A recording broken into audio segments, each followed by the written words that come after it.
Boa tarde a todas as pessoas. Daremos início ao fórum de discussão, acolhimento das mulheres vítimas de violência doméstica na atenção primária à saúde. Os palestrantes serão Gabriel Pines Alves Mascarenhas, que é psicólogo, mestre em psicologia, faz parte da rede de saúde mental do MST e do ambulatório de generidades da USP. A Josiane de Almeida Queiroz, que é enfermeira, mestre em saúde da família pela Unifesp, e trabalhadora do SUS no município de Capão Bonito, e a Rosiane Ribeiro Arevalo, que é assistente social, mestre em serviço social e assistente social no município de São Paulo. Esse fórum de discussão faz parte, né, do núcleo das ações de saúde digital, do núcleo de saúde digital da Unifesp, que é composto por desses eixos: saúde materno-infantil, tecnologia assistiva, saúde mental e cuidado à população LGBTQIAPN+. E no eixo de saúde mental, eu, juntamente com os palestrantes, fazemos parte da meta responsável pelo acolhimento das pessoas vítimas de violência. Para nós falarmos, né, antes de falarmos do acolhimento das mulheres vítimas de violência na atenção primária à saúde, é importante falarmos, né, que as violências, né, elas fazem parte, infelizmente, da vida das mulheres, e a desigualdade no acesso aos direitos das mulheres são marcados por marcadores sociais da diferença que atua de forma interseccional, que apesar de todas as mulheres, né, estarem expostas ao risco de sofrerem violência, existem marcadores sociais que aumentam a possibilidade da violência acontecer. E os grupos historicamente vulnerabilizados, como mulheres indígenas, a população LGBTQIAPN+, mulheres com violência, migrantes, refugiadas, usuárias de drogas, mulheres quilombolas, ribeirinhos, ciganos e em situação de rua, são as que têm maior risco de sofrer violências de diferentes tipos. E aí também esses marcadores sociais, eles são dinâmicos e a depender do território, né? Se essa mulher reside num local mais periférico, no qual a predominância do crime organizado, ou a depender se ela mora num território em que há uma rede melhor construída, né, de atenção às pessoas vítimas de violência, vai reduzindo ou aumentando a sua vulnerabilidade à violência. E a violência, né, ela vai, como a gente tem visto, né, nos últimos meses de 2025 e nos meses iniciais de 2026, tem aumentado a violência contra as mulheres, infelizmente, e que nós temos visto o aumento também da violência sexual contra meninas e mulheres. E o panorama da violência contra as mulheres no Brasil e no mundo, aqui só para a gente mostrar o quanto que esse agravo à saúde, ele é um problema de saúde pública, porque estima-se em 2025 que 840 milhões de mulheres e meninas sofreram violência ao longo da vida, que 11,4% delas sofreram violência física ou sexual por parte de um parceiro íntimo, e que 682 milhões de mulheres que já foram casadas ou tiveram um parceiro íntimo com idade maior ou igual a 15 anos já sofreram violência física ou sexual pelo menos uma vez na vida. Quando a gente vai falar sobre violência, muitas vezes tem pessoas que vão dizer: mas os homens morrem mais devido à violência como homicídio do que as mulheres. mas existe um marcador que mostra o quanto a violência que as mulheres sofrem, o homicídio, o feminicídio, ele se torna mais cruel porque existe uma relação entre a mulher e o seu agressor. Enquanto nos homens, né, a gente vê que quando se pensa, os homens são responsáveis por 81% dos homicídios, mas quando a gente vai falar de homicídio por parceiro íntimo, a gente vê que 82% desse tipo de violência acometem as mulheres. E que quando a gente vai falar, né, por ex-parceiro íntimo, também a gente tem uma maior proporção de mulheres acometidas por esse tipo de violência. Então, existe uma diferença entre o homicídio que é perpetrado no homem, que na maior parte das vezes não tem relação entre o agressor e a vítima, geralmente é um homicídio perpetrado por um desconhecido. Muitos desses homicídios acontecem em via pública, enquanto os homicídios que acometem as mulheres, eles são o agressor é um parceiro ou um ex-parceiro íntimo ou um conhecido da vítima. A maior parte desses homicídios acontecem dentro do domicílio e quando acontece fora do domicílio é em relações de violência em que mesmo essa mulher tendo uma medida protetiva, o agressor ele conhece toda a sua rotina e como não há, né, mecanismos eficazes do Estado para proteger essa mulher, por ele conhecer a rotina dela, ele acaba cometendo a violência em via pública. Os últimos dados do Anuário de Segurança Pública do ano passado vêm nos mostrar que, comparando com 2024, houve um aumento de 0,7% dos homicídios, né, comparando 2024 com 2023, as tentativas de feminicídio aumentaram 19%. A gente vê aqui vários tipos de violências, como violência psicológica, stalking, ameaças, também tem um quantitativo importante. Lembrando que essas violências, violência psicológica, stalking, ameaças, estão subestimadas, porque nem todas as mulheres que sofrem esse tipo de violência, né, elas abrem um boletim de ocorrência, então a gente está lidando com dados subnotificados. Quando nós iniciamos dizendo que existem marcadores sociais que aumentam ou reduzem o risco das mulheres serem vítimas de violência, então aqui quando a gente vai falar de feminicídio, nós vemos que, né, 63% das mulheres que sofreram feminicídio são mulheres negras, são mulheres jovens, né, entre 18 e 44 anos, e 80% dessas mulheres foram mortas por companheiros ou ex-companheiros, e 64,3% desses óbitos, desses feminicídios aconteceram no domicílio. Quando a gente vai falar dos estupros de vulnerável, que também tem aumentado, infelizmente, no nosso país, a gente vai ver que a maior parte dessa violência acontece em mulheres negras, ocorrem dentro de casa, né?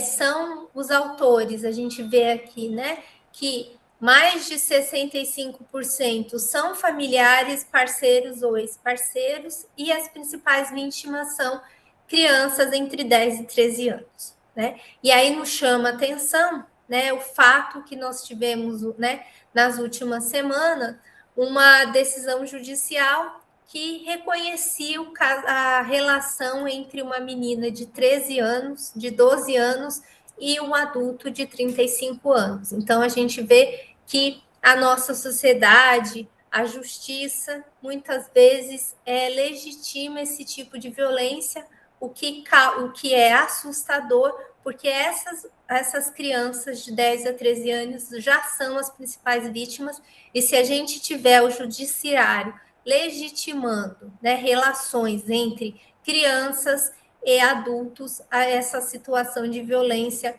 entre essas meninas será invisibilizada e normalizada. E como consequência das violências sofridas, a gente também tem impactos, né? Não só físicos, quando é uma violência física, mas também tem impactos da saúde mental e comportamental, né? Que pode trazer, a OMS diz que aumenta o consumo de álcool e outras drogas, depressão e ansiedade, déficit de atenção, problemas de saúde sexual reprodutiva, né? Muitas mulheres em idade, que sofrem violência sexual, aumenta o risco de gravidez indesejadas, abortos inseguros, ter distúrbios ginecológicos, HIV e outras infecções sexualmente transmissíveis.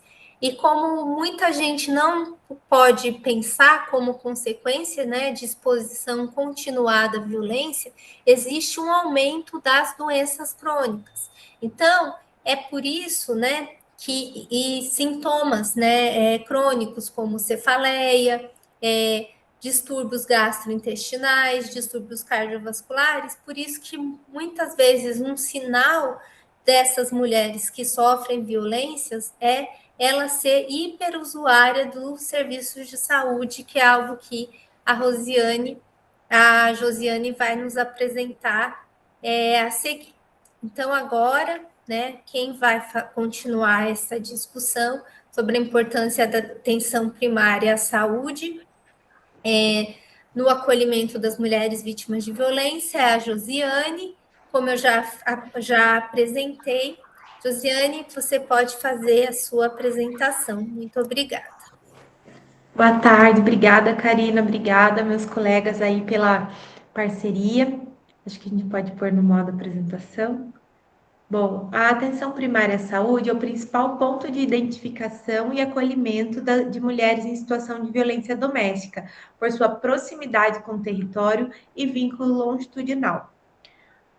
A estratégia de saúde da família, a atenção primária em saúde, ela está em uma posição estratégica para conseguir firmar esse vínculo com as mulheres, né? As mulheres são as que mais utilizam as unidades básicas de saúde, sendo como para tratar da própria condição de saúde, quanto levando os filhos, né? Levando familiares, pais, como cuidadoras de outras pessoas. Então, elas frequentam muito as unidades de saúde, o que dá ao profissional de saúde a possibilidade de aproximação com aquela família, através de um vínculo que pode se tornar de confiança.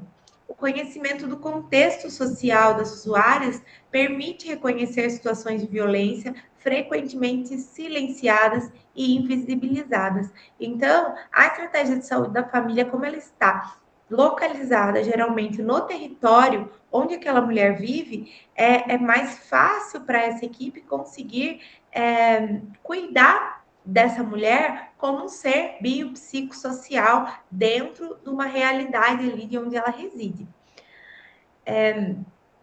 As mulheres que frequentam a atenção primária de saúde apresentam uma prevalência de violência significativa maior do que a população geral.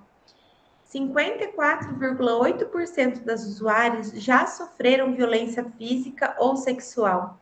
76% das mulheres atendidas na atenção primária à saúde relataram algum tipo de violência ao longo da vida.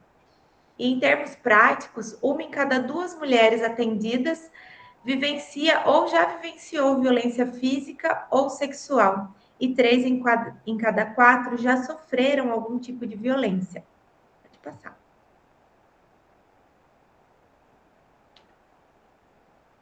A importância, então, do agente comunitário de saúde até na prevenção primária. O agente comunitário de saúde, ele é capaz, um bom agente comunitário que cumpre o seu papel, que sempre está dentro do território, dentro da família, dentro da casa das pessoas, né? Ele pode, sim, ser um elo de prevenção primária e prevenção secundária, né? Prevenindo, assim, detectando situações de risco, né? Orientando as mulheres e também trazendo para a equipe multidisciplinar esse risco para que a equipe possa ali elaborar, de repente, uma linha de cuidados, um PTS, de forma a estar conseguindo intervir também protegendo, né, tanto a integridade quanto a privacidade da mulher. Só que para isso é necessário que as equipes sejam preparadas para o reconhecimento, para o acolhimento, para a notificação e encaminhamento para a rede de serviços. Alguns estudos falam, né, que os profissionais muitas vezes não perguntam, né? A gente vai falar sobre isso, mas não se interessam em se aprofundar nesse assunto com as usuárias pela sua falta de capacidade de resposta, por se considerarem incapazes de ofertar algum serviço ou alguma ajuda, né? Então, o reconhecimento também desses profissionais como pessoas, né? A gente trabalha com profissionais de saúde que, antes de serem profissionais de saúde, são seres humanos, que têm as suas histórias, os seus contextos, muitos deles podem até ser vítimas de violência, né? É necessário um novo debate, eu acredito até que a gente precisa estudar mais e conversar mais sobre violência contra o profissional de saúde, que também acontece muito, né? Estamos hoje, como profissionais, sempre expostos, sendo filmados, fotografados, julgados, né? Os profissionais de saúde não são mais tão respeitados como antigamente. E nós, profissionais de saúde, também temos as nossas vivências, os nossos preconceitos, infelizmente, os nossos pré-julgamentos. Então, precisamos estudar e estar preparados para atender todas as demandas. Então, se a gente estuda, por exemplo, uma linha de cuidado para uma patologia que seja detectável no exame de imagem ou no exame laboratorial, por que não a gente estudar também qual vai ser a nossa linha de cuidados para casos de violência? A gente precisa sim estar preparado para poder auxiliar nesses casos. E a intersecção teoria e prática fala sobre o profissional conhecer dentro do seu território quais são as possibilidades do cuidado, né? O profissional pode sim estudar e se apropriar de teoria, né? Mas dentro de onde ele vai estar atendendo, para onde é que ele vai encaminhar? Quais os locais que podem apoiá-lo nessa linha de cuidado? Então, é muito importante, pois um profissional que pode estar ali super experiente no atendimento a violências no município, pode não conseguir aplicar aqueles conhecimentos num outro município. Então, mudando, né, estando dentro daquele contexto, ele precisa conhecer ali quais são as suas possibilidades para que possa colocar em prática aí a sua linha de cuidados. E lembrar sempre da integralidade, né? Que a mulher ela é um ser tanto físico, mental, social, cultural, ambiental, para que a gente consiga apoiá-la em todos no máximo possível de frentes que ela precisar. Pode passar. Então, ali o Ministério da Saúde já publicou, né, no guia prático para atendimento às mulheres em situação de violência, algumas causas do porquê as mulheres não denunciam. E olha, eu vou falar para vocês assim que cada vez mais ouvindo mulheres, trabalhando com mulheres, dá para entender um pouco essa questão da não denúncia, né? Assisti uma reportagem na semana passada em que falava de um feminicídio. E essa vítima, ela tinha feito 10 denúncias. Ela tinha 10 pedidos de medida protetiva. E mesmo assim, ela foi assassinada. E aí a repórter fala: é importante que denuncie, é importante. Mas, poxa vida, ela tinha denunciado 10 vezes e ainda assim ela foi assassinada, né? Porque, nossa, como é que a repórter, eu acho que até a própria repórter, quando ela falou a frase, é importante que denuncie, essa mulher tinha 10 denúncias contra o agressor. Ela mesma parou assim e pensou, poxa vida, né? Então, são fatores como a sensação de insegurança, a sensação de não ter uma resposta do poder público, da segurança pública, né? Também é um dos fatores que faz com que as mulheres não denunciem.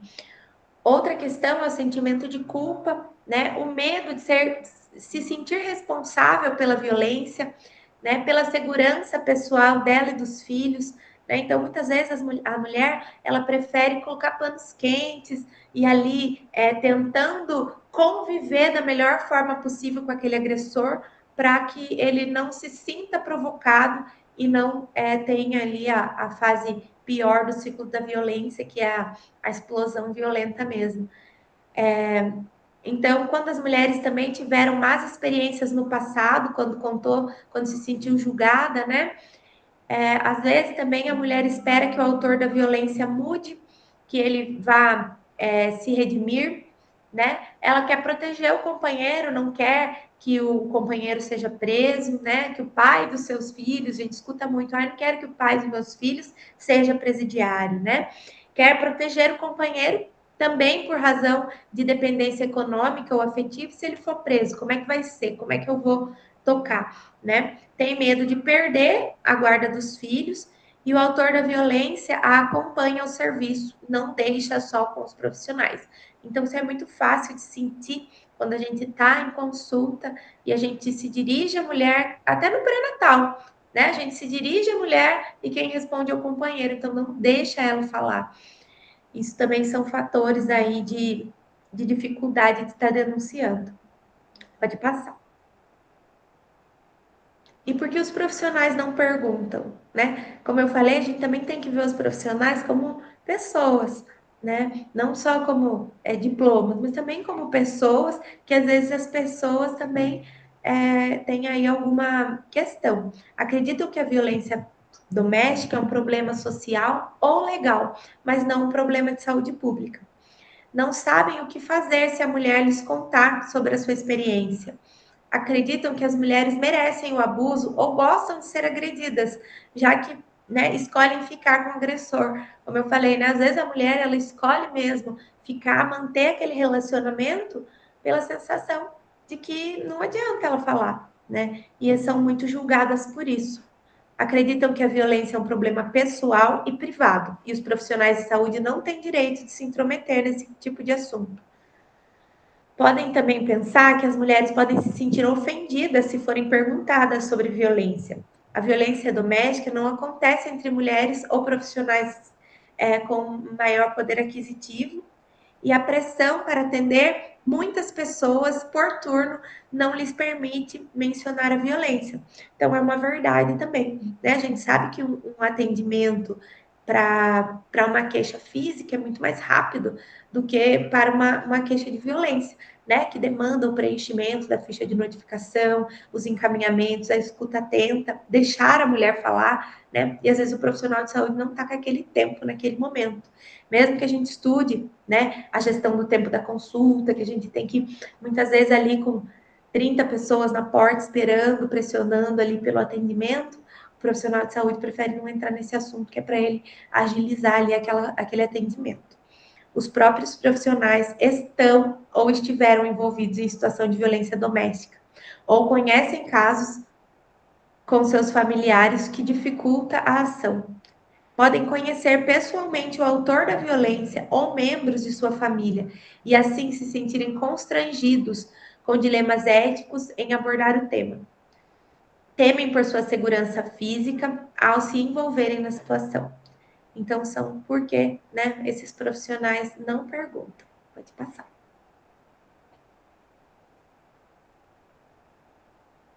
Para apoio a esses profissionais, para que as mulheres consigam falar mais e os profissionais consigam perguntar mais, é necessária a organização de redes intersetoriais como caminho para o enfrentamento à violência contra a mulher.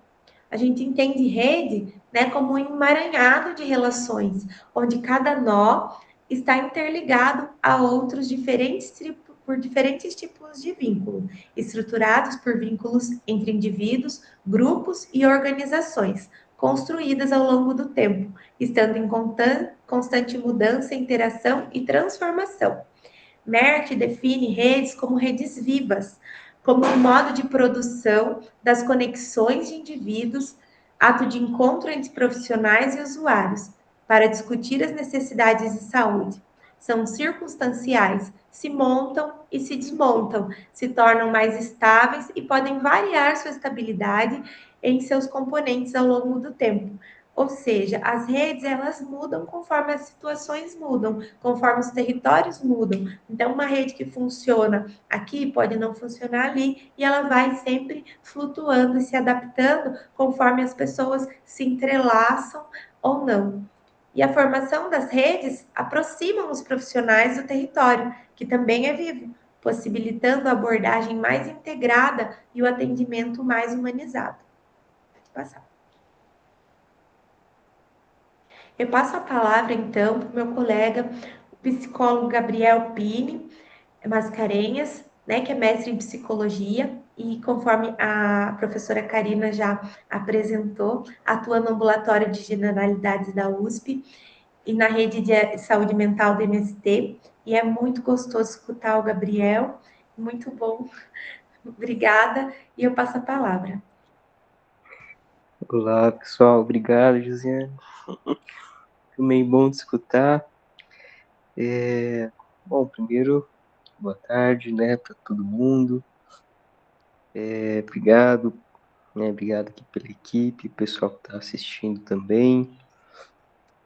Acho que é um tema, né, tão importante, né, para a gente discutir. Acho que os dados que a Karina trouxe no começo são dados alarmantes e extremamente preocupantes, né, e só lembram o quanto que a gente precisa sempre estar nessa função, né, de criar espaços de conscientização, debate, né, pensar alternativas, pensar nossas práticas, né. Bom, hoje eu vou trazer aqui alguns elementos para a gente pensar sobre, né. Vou começar falando sobre alguns dos impactos, né, alguns dos efeitos da violência nas subjetividades, né, no mundo emocional das mulheres. Vamos falar um pouquinho sobre a forma como a gente aborda, né, essas situações. E, por fim, vou trazer aqui também alguns pontos para conversar sobre a saúde da população LGBTQIAPN+, tá? Vamos começar? Pode passar, Karen, por favor. Para a gente começar a conversar, né, sobre a experiência de violência, eu acho que é muito importante que a gente entenda que a violência, normalmente, ela é sentida, ela é vivida, né, como uma experiência traumática. E eu estou dizendo que é uma experiência traumática por quê? Porque, além do fato de serem geralmente experiências muito brutas, muito intensas, né, elas também produzem alguns efeitos muito específicos, né, como, por exemplo, esse efeito de despossessão de si, né. Eu trago essa palavra aqui meio difícil, né, mas ela é importante para a gente entender. E eu vou dar um exemplo, né, para que ela fique um pouquinho mais clara, assim. Já tiveram algumas situações, mas eu vou me remeter a uma aqui específica, de uma mulher trans que eu atendi, que certa vez foi me relatar durante uma sessão, um episódio de violência, né, que ela tinha sofrido.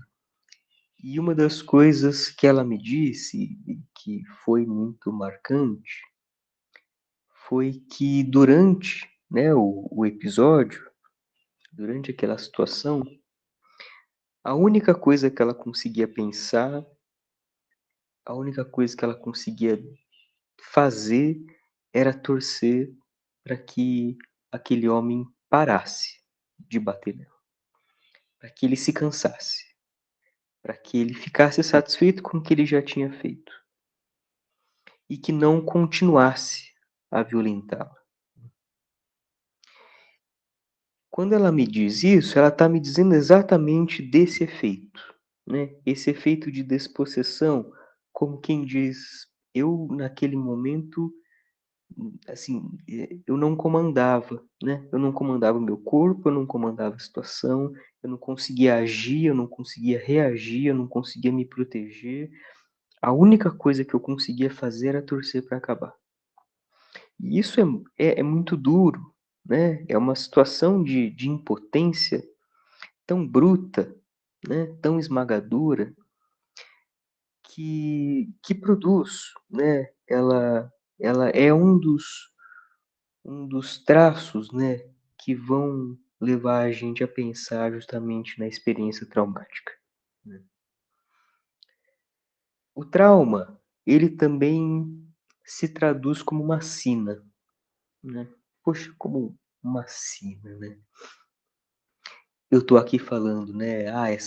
Essa paciente me falou sobre o episódio de violência, mas nunca é o episódio, né? Porque aquilo não acaba quando termina. Aquilo continua, né? As marcas ficam, o medo fica, né? Essa necessidade de antecipação, né? Quantas vezes, né, eu já escutei, o pessoal que está trabalhando também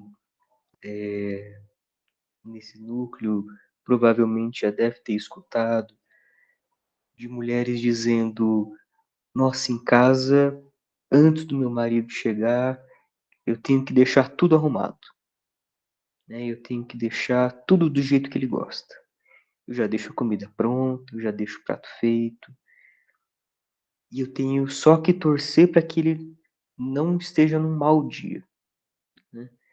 Então ela precisa antecipar todos os riscos, todos os perigos que possivelmente podem acontecer ali, né? No intuito justamente de se proteger, né? Porque o medo é tão grande, esse sentimento é tão intenso que vai fazer com que a pessoa se sinta nessa obrigação de sempre repetir a cena até para se proteger dela, né? Essa experiência ela também provoca, como deve, né, dar para imaginar, uma dor tamanha,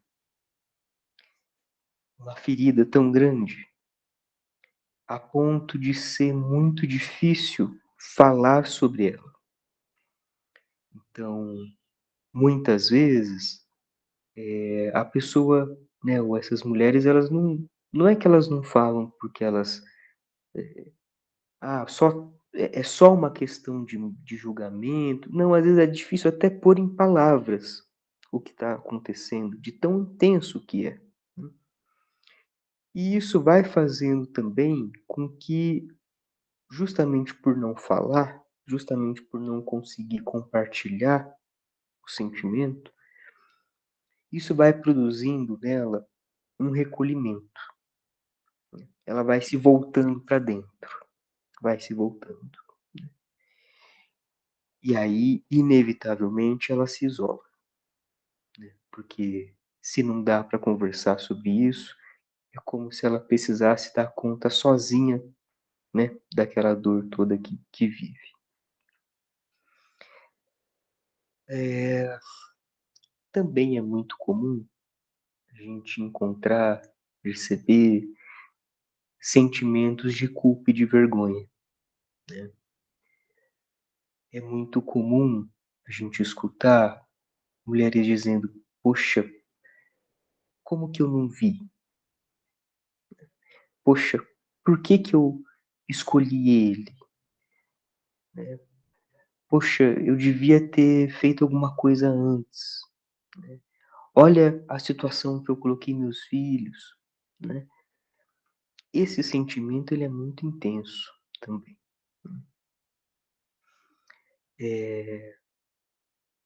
Pode passar, Karina, por favor.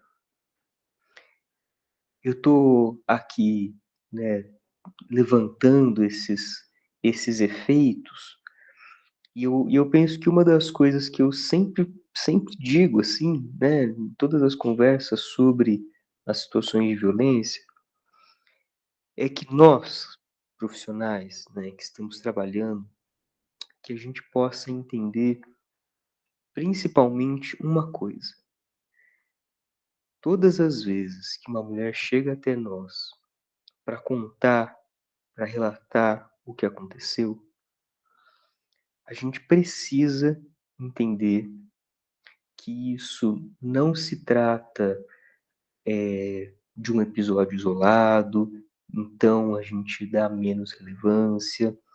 A gente não pode entender isso a partir de uma racionalização, né, e falar, poxa, os marcadores sociais e a interseccionalidade.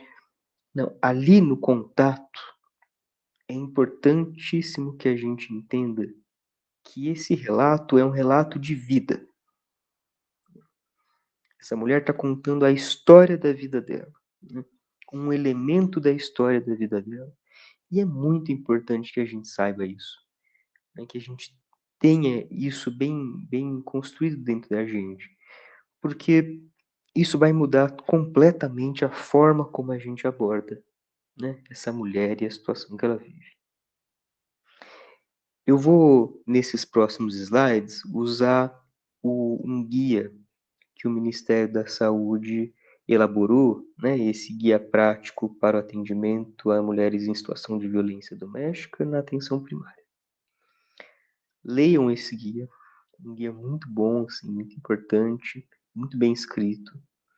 Eu vou trazer alguns elementos, eu não vou ler um por um, né? É importante que também cada um de nós possa ler, mas eu vou passar por alguns pontos que são importantes, tá? Aqui, né, pegando esse caminho. Eu disse que quando a gente escuta, a gente está escutando um elemento da vida, então, para isso, né, para que isso possa acontecer, é também extremamente importante que a gente consiga garantir uma privacidade e o sigilo. Ou seja, nós não vamos conversar com essa mulher, abordar ela, questionar sobre o que aconteceu num corredor, né? Ou você está fazendo uma visita domiciliar e a família inteira está na casa, nós vamos fazer lá dentro, né? É uma atividade coletiva. Não, né? O intuito, a, a indicação é que a gente consiga, né, de uma maneira ética, garantir essa privacidade, porque já são experiências muito duras de serem conversadas, ainda mais em lugares assim, né? Então é extremamente importante que a gente consiga fazer isso, de preferência, fazer de forma individual, né? Muitas vezes, as mulheres chegam nas unidades com as crianças, né, com os filhos, filhas, sobrinhos. O que a gente indica é que, assim, se for uma criança, né, o Ministério coloca ali a partir de 2 anos, né. Se for uma criança que já vai conseguir entender algumas coisas, né, que consegue seguir a conversa, é importante que a gente evite, né. E, óbvio, né, longe, preferência, né, inevitavelmente longe do parceiro, né. Pode passar, Karina, por favor. Quando eu digo, né, para vocês sobre esses cuidados e sobre o fato de ser um uma passagem, né, da história de vida das pessoas, acho que eu estou querendo trazer, né, o ponto ético, né, para a conversa, justamente para que a gente possa entender que, olha, não é o caso de eu cuidar dessa situação, né, de violência, como eu cuido de outras questões de saúde, né. Eu não posso colocar lá num prontuário, né, tomar o remédio de tal a tal hora e se divorciar, né? Isso não vai num receituário, né? Não dá para eu pedir, faça o exame tal e saia de casa, né? Não é essa a maneira como a gente cuida, né, de situações assim. Pode parecer uma forçação dar um exemplo assim, mas não é, né? Infelizmente não é. É importante que a gente consiga respeitar o tempo, né, que essa pessoa tem, o tempo que essa mulher tem em digerir o que está acontecendo, em pensar estratégias, né? Eu acho legal no guia, né, eles trazem aqui o que fazer e o que não fazer, né? Então, eu acho que tem alguns elementos aqui, né, que são interessantes ali, né? Você não deveria fazer assim, né? Não assumir uma postura de que eu sei o que é melhor para a pessoa, né? Não, a alternativa vai ser construída de forma coletiva, né? É importante que a gente pergunte também, o que você gostaria que a gente fizesse, né? Como que a gente pode ajudar também? Porque é uma construção coletiva, né? Muitas vezes, a construção, né, de um cuidado, de uma lida, ela vai vir meses depois, né? E não tem problema, né? É importante que chegue, é importante que chegue. Eu sei que a gente, nessas situações, quer fazer tudo muito rápido, né? Até porque é muito difícil mesmo estar ali frente a uma mulher que está sofrendo uma violência. A gente quer tirar ela mais rapidamente da situação, mas a gente precisa evitar muito esse lugar, né, de acreditar que não há um vínculo, né? Não há sim um vínculo, né? O que a Josiane trouxe. É possível que essa mulher pense, poxa, mas e os meus filhos? Poxa, mas eu não quero fazer isso com ele. Tem um vínculo também estabelecido, né? Pode passar, Karina, por favor. Nesse guia, eles trazem, né, também algumas maneiras, né, de se aproximar, de abordar de uma forma mais direta, de uma forma mais indireta, né, em algumas situações. Acho que é muito válido, né, a gente poder ler com mais calma isso, né, ler em algumas vezes, né, mas eu estou entendendo aqui que quando o Ministério da Saúde elabora, né, essas dicas, essas orientações, até um pouco mais concretas, né, frases específicas e tudo mais, de uma maneira ou de outra eles também estão convidando, né, os profissionais e a população a se perguntar sobre tudo isso, né, que eu estou aqui trazendo em outras palavras. Pode passar, Karina?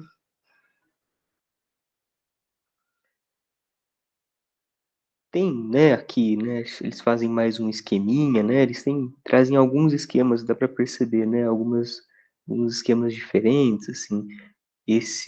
Essa proposta, né, sobre escutar, perguntar, validar, né, a segurança, o apoio, é muito importante, né, pessoal, que a gente possa também entender que quando uma mulher consegue buscar um serviço, quando ela consegue relatar o que aconteceu, a gente precisa entender que esse já é um passo extremamente valioso, que isso já, para fazer isso já foi necessária muita coragem e muita força. Não é pouco. Eu sei que a gente tem muita vontade de agir nessa situação, né? Então então abre um boletim de ocorrência, vai fazer não sei o quê, sai de casa e tal e tal. Mas a gente não pode confundir ação de um movimento atropelado, né? São duas coisas muito diferentes. Ah, mas poxa, eu só escutei essa pessoa e não fiz mais nada. Caramba, só escutei não. Escutar é uma coisa extremamente valiosa, né? E para alguém que está com todos aqueles sentimentos também que eu levantei no começo, ter alguém que escute, né? Ter alguém que está dando valor para o que ela está dizendo, ter alguém que não vai duvidar do que ela está dizendo, ter alguém que vai abrir um espaço para dizer vamos pensar junto, nossa, isso é de um valor inestimável, assim, né? Então, a gente precisa também se perguntar sobre o agir, né? Muitas vezes agir é dar um tempo para que as coisas se amadureçam e se elaborem. Pode passar, Karina, por favor. Bom, por fim, pessoal, como eu falei, né, eu vou trazer aqui rapidamente também alguns elementos, né, sobre a atenção às pessoas LGBTQIAPN+. E para isso é preciso que a gente parta aqui, né, eu estou partindo de um princípio, né? Estou partindo do lugar de violência que essas pessoas geralmente ocupam na nossa sociedade. Pessoas dissidentes de gênero não são pessoas que costumam se sentir bem-vindas no mundo. Geralmente são pessoas que se sentem à margem, são pessoas que se sentem atacadas, né? São pessoas que, e com todo, né, todo o direito, né, de se sentir assim, que de fato há uma estrutura, né, de violência. Então, estou partindo aqui de um princípio de um preconceito estrutural que vai fazer violências às vezes mais, vamos chamar assim, né, de mais barulhentas e às vezes muito silenciosas. Mas não só porque silenciosas, menos nocivas. Mas fazem. Partindo desse princípio, eu também vou entender que justamente por isso, essas pessoas muito costumeiramente sentem que o laço social é muito frágil, né? E isso se traduz como? Se traduz nesse sentimento de falta de pertencimento, né? Nesse sentimento de não ser bem-vinda, no sentimento de uma insegurança absolutamente constante, né? Por exemplo, eu sou um homem cis hétero. Para mim é muito tranquilo eu sair pela rua, eu posso ir ao mercado, eu posso ir à padaria, eu posso estar abraçado com a minha companheira, isso é completamente tranquilo, né? Eu sei, eu sei que ninguém vai mexer comigo na rua, eu sei que ninguém vai me agredir, eu sei que ninguém vai me amedrontar, porque é o lugar que eu ocupo. Mas eu já escutei, vocês também já devem ter escutado, por exemplo, de pessoas trans dizendo: nossa, para eu ir ao mercado, às vezes eu escolho andar pela calçada da direita, porque ali tem mais comércio, né? A da esquerda é muito vazia. Qualquer coisa eu entro para dentro do comércio. Percebam o nível de insegurança, né? E como essa pessoa precisa se antecipar. Junto a isso, claro, como que é possível, né, alguém que não se sente bem-vindo, alguém que não se sente pertencente, poder fazer uma demanda de cuidado, né, em alguma instituição. E isso também é muito difícil. E esse é um dos motivos que fazem com que as pessoas LGBTQIAPN+, tenham também alguma dificuldade em acessar, né, os dispositivos de cuidado em saúde e outros. Isso, né, como diz aqui no slide, né, produz uma evitação, um atraso, esse silenciamento de demandas, porque como eu posso demandar, já que eu não pertenço também, já que eu não sou bem-vinda, e a óbvia, né, desconfiança em relação aos profissionais, que infelizmente, ainda hoje é uma realidade que a gente precisa também trabalhar muito em cima dela, né. Acho que N situações, né, de não usar nome social, por exemplo, de associar o fato da pessoa ser uma travesti com ser garota de programa, né, N violências, né, que acontecem e que também fazem com que o acesso seja muito mais dificultado, tá. Bom, acho que por hoje era isso. Trouxe aqui alguns elementos para a gente ir, né, pensando.